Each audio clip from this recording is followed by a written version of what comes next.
ಸರಿ leader with news 18 ಗೆ ಸ್ವಾಗತ. ನಾನು ವಿಜಯಲಕ್ಷ್ಮಿ ಶಿವರೂರು. ಸ್ನೇಹಿತರೆ, ನಾವಿವತ್ತು ಬೀದರ್ ಲೋಕಸಭಾ ಕ್ಷೇತ್ರದಲ್ಲಿದ್ದೀವಿ. ಈ ಕ್ಷೇತ್ರ ಇವತ್ತು ಜಿದ್ದಾಜಿದ್ದಿಯ ಕಣವಾಗಿ ಮಾರ್ಪಟ್ಟಿದೆ. ಕಾರಣ ಕೆಪಿಸಿಸಿಯ ಕಾರ್ಯಾಧ್ಯಕ್ಷರಾಗಿರುವಂತಹ ಈಶ್ವರ್ ಖಂಡ್ರೆ ಹಾಗೂ ಬಿಜೆಪಿಯ ಸಂಸದರಾಗಿರುವಂತಹ ಖೂಬಾ ಅವರ ನಡುವಿನ ಜಿದ್ದಾಜಿದ್ದಿಯಿಂದಾಗಿ ಇವತ್ತು ನಾವು ಈ ಇಬ್ಬರು ನಾಯಕರನ್ನ ಫಾಲೋ ಮಾಡ್ತಿದೀವಿ. ಮೊದಲಿಗೆ ಈಶ್ವರ್ ಖಂಡ್ರೆ ಅವರ ಪ್ರಚಾರವನ್ನು ನಾವು ಫಾಲೋ ಮಾಡೋಣ. ಯಾವ ರೀತಿ ಇವರು ಪ್ರಪ್ರಥಮ ಬಾರಿಗೆ ರಾಜ್ಯ ರಾಜಕಾರಣದಿಂದ ರಾಷ್ಟ್ರ ರಾಜಕಾರಣಕ್ಕೆ ಹೋಗ್ತಾ ಇದ್ದಾರೆ, ಅವರಿಗೆ ಜನಸ್ಪಂದನೆ ಹೇಗಿದೆ ಅನ್ನೋದನ್ನ ನೋಡೋಣ ಬನ್ನಿ. ಈ ಬಾರಿ ಬೀದರ್ ಲೋಕಸಭೆ ಕ್ಷೇತ್ರ ಪ್ರತಿಷ್ಠೆಯ ಕಣವಾಗಿ ಮಾರ್ಪಟ್ಟಿದೆ. ಕಾಂಗ್ರೆಸ್ನಿಂದ 3 ಬಾರಿ ಭಾಲ್ಕಿ ಶಾಸಕರಾಗಿ ಆಯ್ಕೆಯಾಗಿರೋ ಈಶ್ವರ್ ಖಂಡ್ರೆ ಹಾಗೂ ಹಾಲಿ ಸಂಸದ ಭಗವಂತ್ ಖೂಬಾ ನಡುವೆ ನೇರ ಹಣಾಹಣಿ. ಈ ಇಬ್ಬರು ಅಭ್ಯರ್ಥಿಗಳು ತಮ್ಮ ತಮ್ಮ ಅಸ್ತಿತ್ವಕ್ಕಾಗಿ ಬೆವರು ಸುರಿಸಿ ಹೋರಾಟ ಮಾಡುತ್ತಿದ್ದಾರೆ.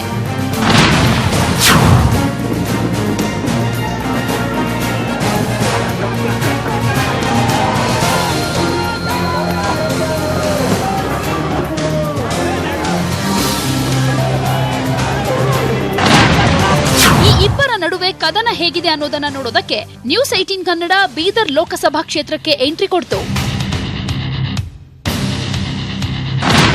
ಮೊದಲು ನಾವು ಕೆಪಿಸಿಸಿ ಕಾರ್ಯಾಧ್ಯಕ್ಷ ಈಶ್ವರ್ ಖಂಡ್ರೆ ಅವರನ್ನ ಅವರ ಮನೆಯಲ್ಲೇ ಭೇಟಿಯಾದ್ವಿ. ಆಗ ಅವರ ಮನೆಯಲ್ಲಿ ಅನೇಕ ಬಿಜೆಪಿ ಕಾರ್ಯಕರ್ತರು ಕಾಂಗ್ರೆಸ್ ಸೇರ್ಪಡೆಗೊಂಡು ಖಂಡ್ರೆ ಅವರಿಗೆ ಬೆಂಬಲ ಸೂಚಿಸುತ್ತಿದ್ರು.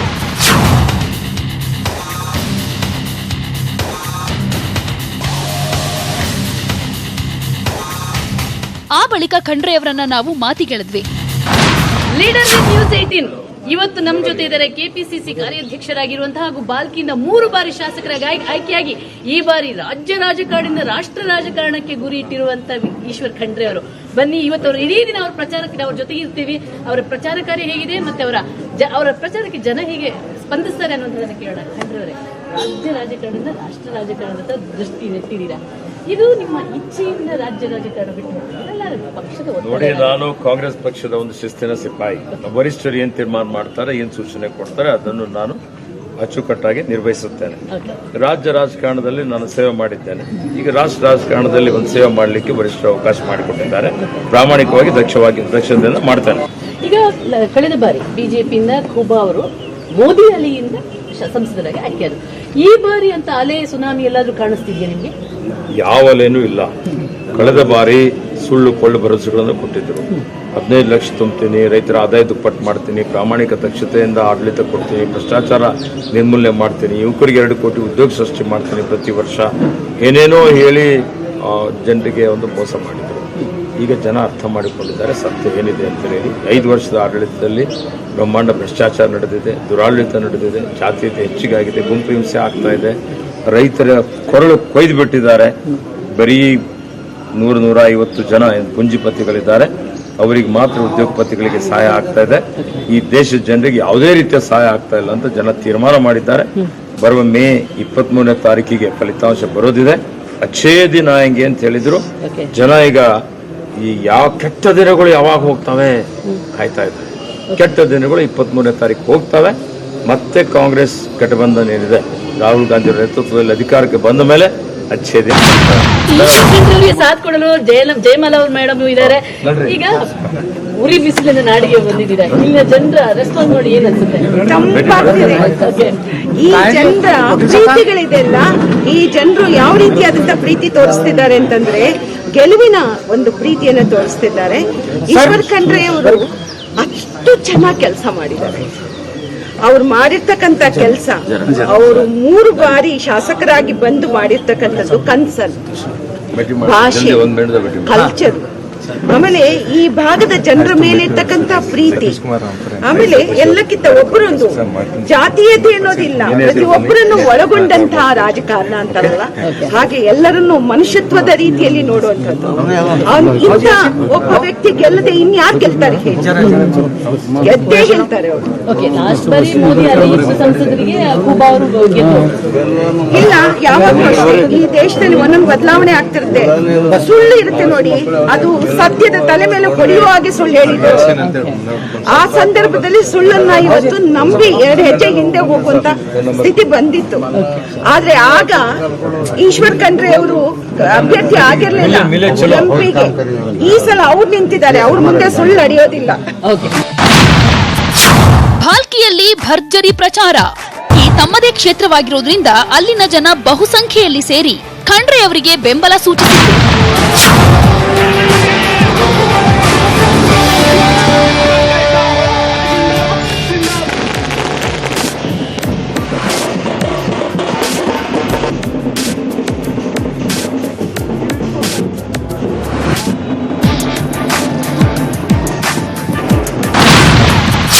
ಮಹಾರಾಜ, ಅಂಬೇಡ್ಕರ್ ಹೀಗೆ ಅನೇಕ ಮಹಾಪುರುಷರ ಮೂರ್ತಿಗೆ ಹಾರ ಹಾಕಿ ಆಶೀರ್ವಾದ ಬೇಡಿದ್ರು.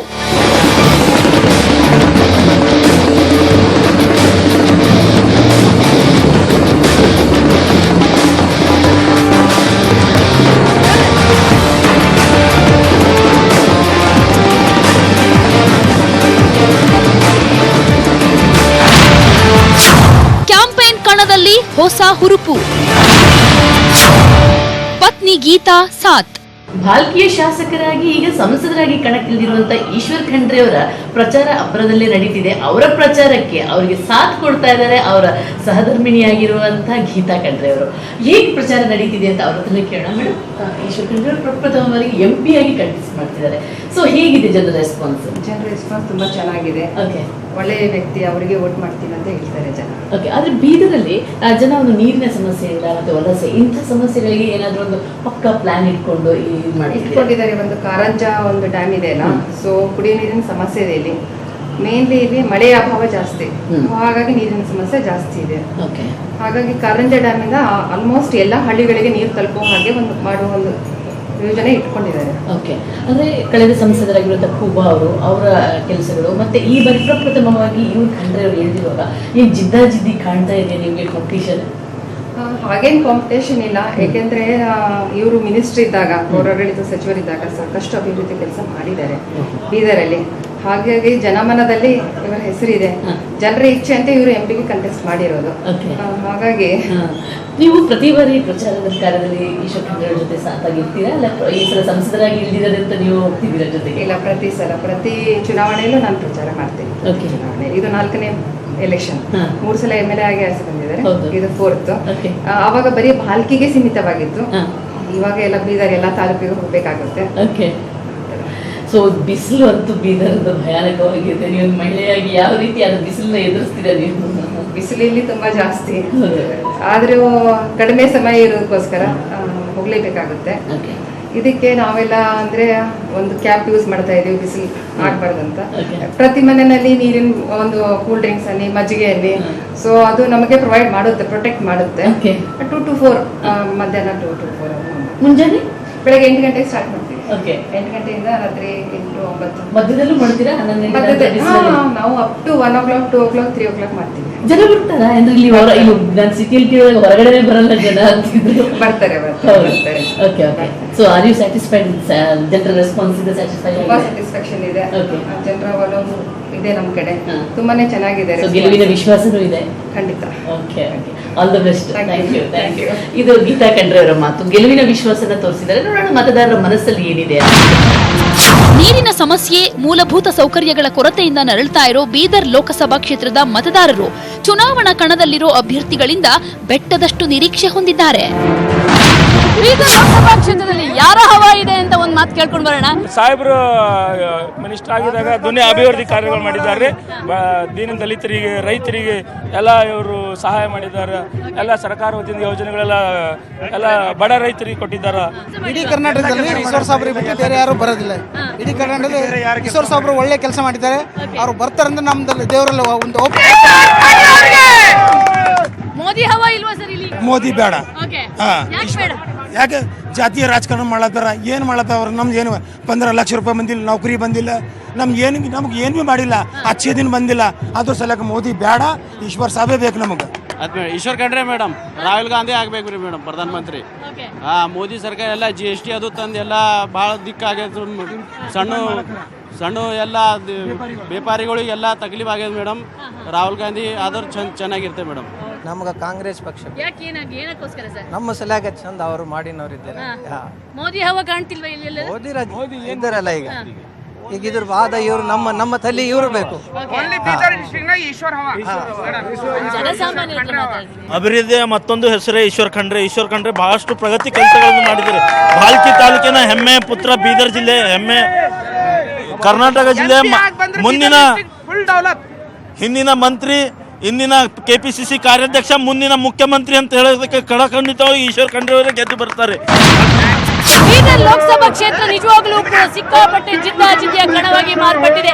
ಇಲ್ಲಿ ಈಶ್ವರ್ ಖಂಡ್ರೆ ಹಾಗೂ ಕೂಬಾ ಅವರ ನಡುವಿನ ಸ್ಪರ್ಧೆ ತಾರಕಕ್ಕೇರಿದೆ. ಈ ಸ್ಪರ್ಧೆಗೆ ಜನ ಯಾವ ರೀತಿ ಬೆಂಬಲ ಕೊಡ್ತಾರೆ ಅನ್ನೋದು, ಮತ್ತೆ ಕೂಬಾ ಅವರ ಪ್ರಚಾರಕ್ಕೂ ಯಾವ ರೀತಿ ಬೆಂಬಲ ಕೊಡ್ತಾರೆ ಅನ್ನೋದನ್ನ ನೋಡ್ಬೇಕಾಗಿ. ಬೀದರ್ ಲೋಕಸಭಾ ಕ್ಷೇತ್ರದಿಂದ 2ನೇ ಬಾರಿ ಸಂಸದ ಸ್ಥಾನಕ್ಕೆ ಅಭ್ಯರ್ಥಿಯಾಗಿ ಸ್ಪರ್ಧಿಸುತ್ತಿರುವಂಥ ಭಗವಂತ್ ಕೂಬಾ ಅವರ ಕ್ಯಾಂಪೇನಲ್ಲಿದ್ದೀವಿ ನಾವು. ಅವರ ಕ್ಯಾಂಪೇನ್ ಯಾವ ರೀತಿ ನಡೀತಿದೆ, ಈ ಬಾರಿ ಅವರಿಗೆ ಜನ ಆಶೀರ್ವಾದ ಮಾಡಲು ತಯಾರಿದ್ದಾರಾ, ಯಾವ ರೀತಿ ಪ್ರಚಾರ ಕಾರ್ಯ ನಡೀತಿದೆ ಅನ್ನೋದನ್ನು ನೋಡೋಣ ಬನ್ನಿ.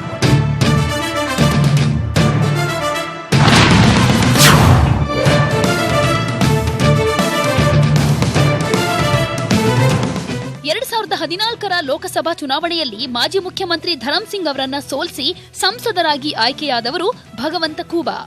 ಈ ಬಾರಿ ಮತ್ತೆ ಸಂಸದ ಸ್ಥಾನದ ಆಕಾಂಕ್ಷಿಯಾಗಿ ಕಣಕ್ಕೆ ಔರಾದ್ ವಿಧಾನಸಭಾ ಕ್ಷೇತ್ರದಲ್ಲಿ ಭರ್ಜರಿ ಪ್ರಚಾರ ಕಾರ್ಯ ಮಾಡಿದ ಕೂಬಾ ಜನರಲ್ಲಿ ಮತಯಾಚಿಸಿದರು. ಟೆಂಪಲ್ ರನ್, ರೋಡ್ ಶೋ ಮಾಡ್ತಾ ಮತಬೇಟೆ ಮಾಡಿದ್ರು. ಔರಾದ್ನ ಏಕಾಂಬದಲ್ಲಿ ರ್ಯಾಲಿ ಉದ್ದೇಶಿಸಿ ಮಾತನಾಡಿ ಮೋದಿ ಕೈ ಬಲಪಡಿಸಲು ಬೇಡಿಕೊಂಡರು.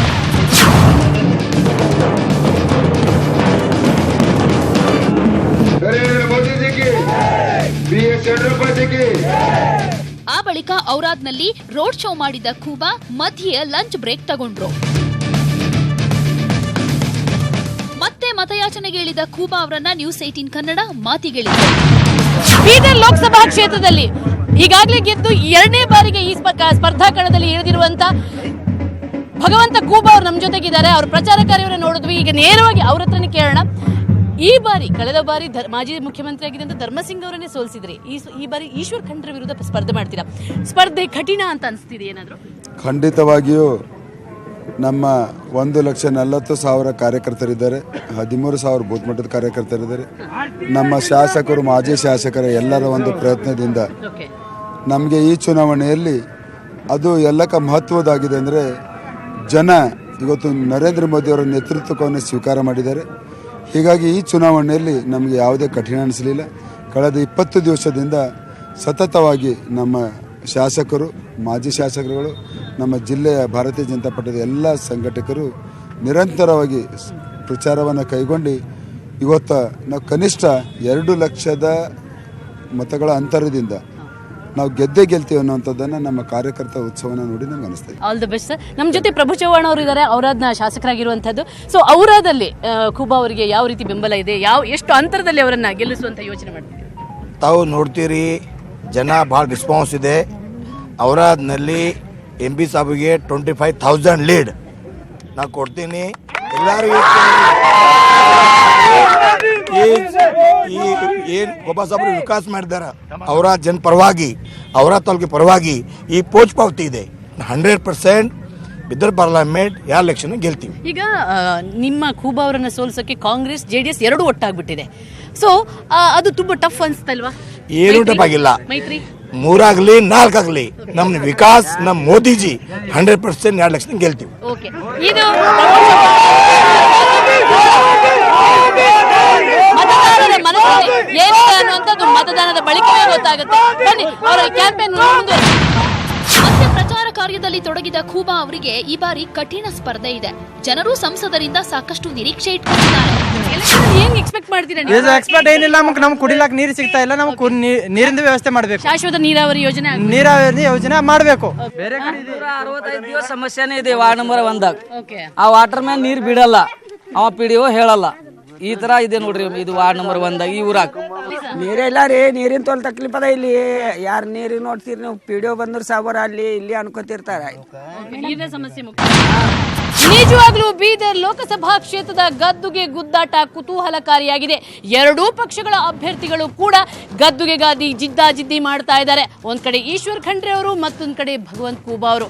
ಇವರ ಸ್ಪರ್ಧೆಗೆ ಇಲ್ಲಿನ ಮತದಾರ ಯಾವ ರೀತಿ ಸ್ಪಂದಿಸ್ತಾನೆ, ಯಾರಿಗೆ ವಿಜಯಮಾಲೆ ಧರಿಸ್ತಾನೆ ಅನ್ನುವಂಥದ್ದನ್ನ ಕಾದು ನೋಡೋಣ. ಇದು ಈ ಹೊತ್ತಿನ ವಿಶೇಷ. ಜಾಲ ನಮ್ಮದು, ಬಲ ನಿಮ್ಮದು.